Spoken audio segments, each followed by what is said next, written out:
Hello, today we will guide you through how to set up volume profile charts on GoCharting.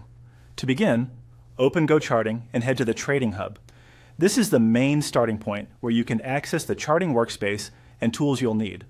Once you're there, click on Launch GoCharting Free to open the trading terminal. After the platform loads, you'll be taken into the chart view where all the setup happens. From inside the charting interface, look for the Indicators option. Click on it to open the Indicators search window. In the search bar, type Volume Profile, then select the matching volume profile option from the list. This is the quickest way to add a volume profile directly onto your chart using the built-in indicator menu. Once the volume profile is added, move to the graph itself.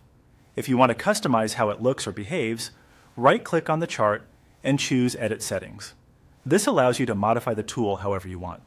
For example, you may want to adjust its appearance so it's easier to read against your chart background, or fine-tune the settings depending on how detailed you want the profile to appear. Taking a moment here to review the settings can make the chart much more useful and visually clear.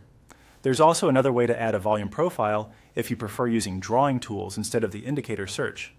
Go to the left panel and click on Drawing Tools. In that section, open Shapes and Text, then choose Fixed Range Volume Profile.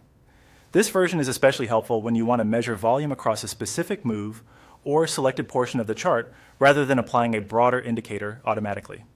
After selecting Fixed Range Volume Profile, click on the chart where you want the profile to begin, then click again where you want it to end. This defines the exact range you want to analyze. Once you place those 2 points, the volume profile will appear across that selected section of the graph. As a helpful tip, make sure you zoom in enough to clearly choose your start and end points, especially if you're analyzing a precise trading range. That can help you place the profile more accurately and get a cleaner view of where volume was concentrated. That's it. You've now set up volume profile charts on GoCharting using both the indicator method and the fixed range drawing tool method.